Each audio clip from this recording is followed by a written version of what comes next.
ఒక్కసారి కొమ్మూరి గోల్డ్ కి కాల్ చేయండి. తాకట్లో ఉన్న మీ బంగారాన్ని విడిపించి మార్కెట్ ప్రైస్ కి వాళ్ళు కొనుక్కుని మిగతా డబ్బులు మీకు ఇచ్చేస్తారు. అందరికీ నమస్కారం. నాతో ఉన్నారు ప్రముఖ సామాజిక రాజకీయ విశ్లేషకులు అంకంరావు గారు. సార్ నమస్కారం.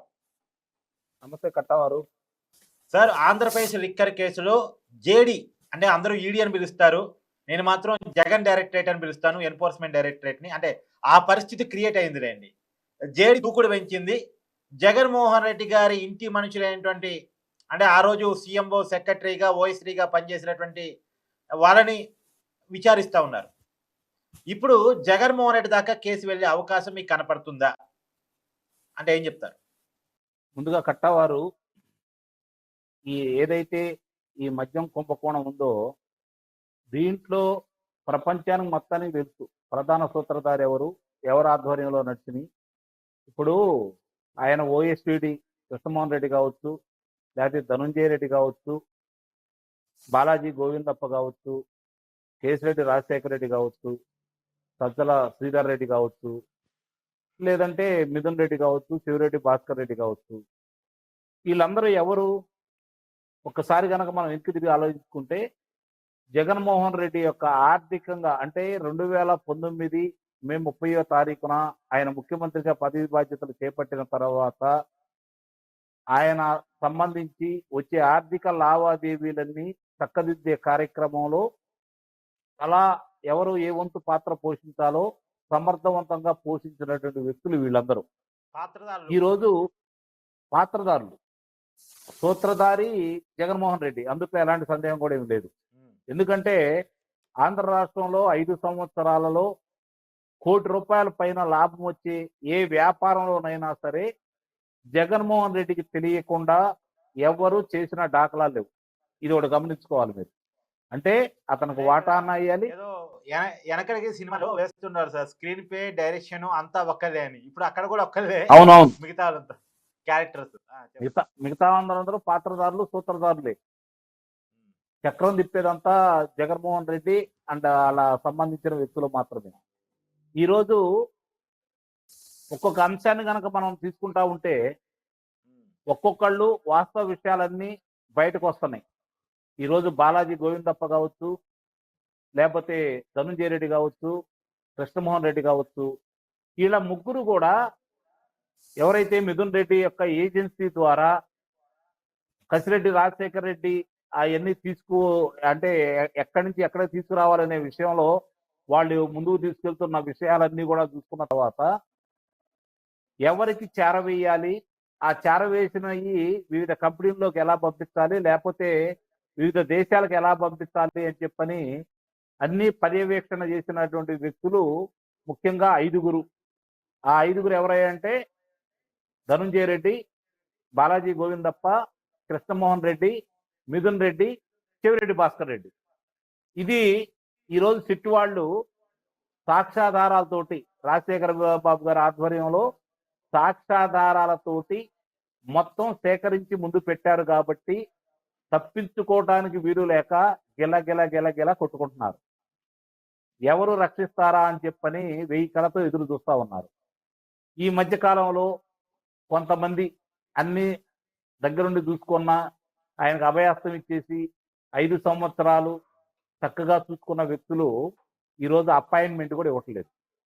కారణం ఏందయ్యా అంటే మసిని ఏ విధంగా అయితే అంటే బొగ్గును ఏ విధంగా అయితే మనం పట్టుకోమో ఈరోజు జగన్మోహన్ రెడ్డికి సంబంధించినటువంటి కుంభకోణాల విషయంలో ఎవరు రక్షించాలని ప్రయత్నం చేసినా వాళ్ళకు కూడా ఆ మసి అందుతుందని చెప్పని ఇప్పటికి అర్థమైంది. కట్టవారు గుర్తుపెట్టుకోండి, ఇప్పటికీ వాళ్ళకి స్పష్టంగా అర్థమైంది.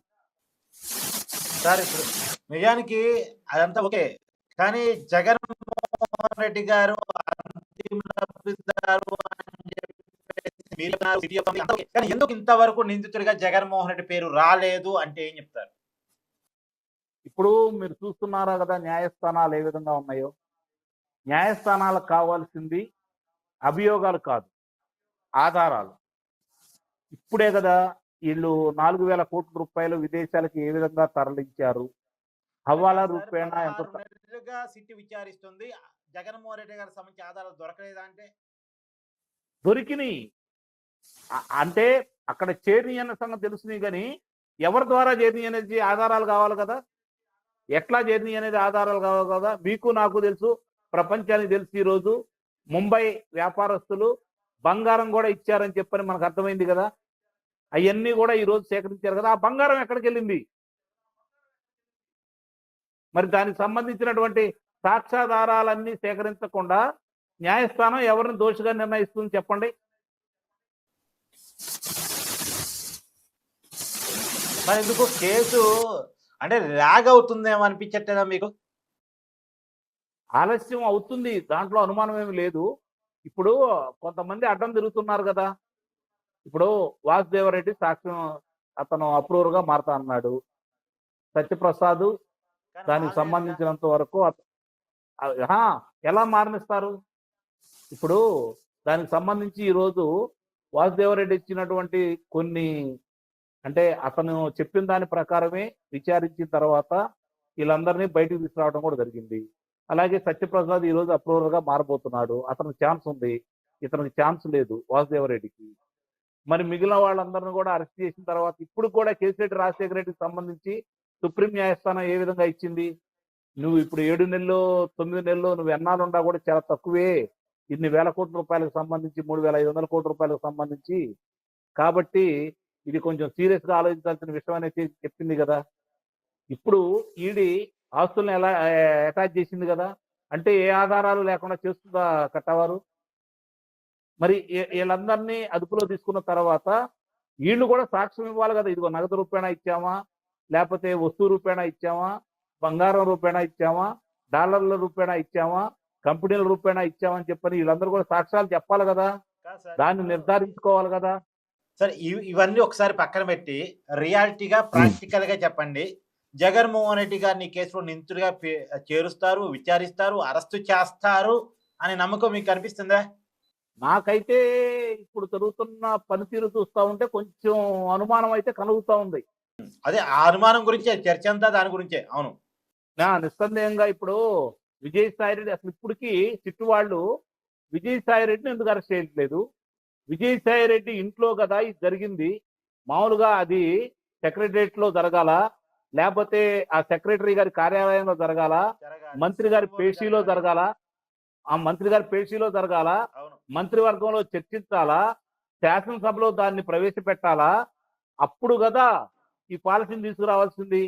అవును. మరి ఇవన్నీ అతని ఇంట్లో జరిగిన తర్వాత కూడా ఇంతవరకు అతను అరెస్ట్ చేయలేదు అంటే ఇది జగన్మోహన్ రెడ్డి దగ్గర దాకా వెళ్తుందా అనేది అనుమానం అయితే వ్యక్తం అవుతా ఉంది.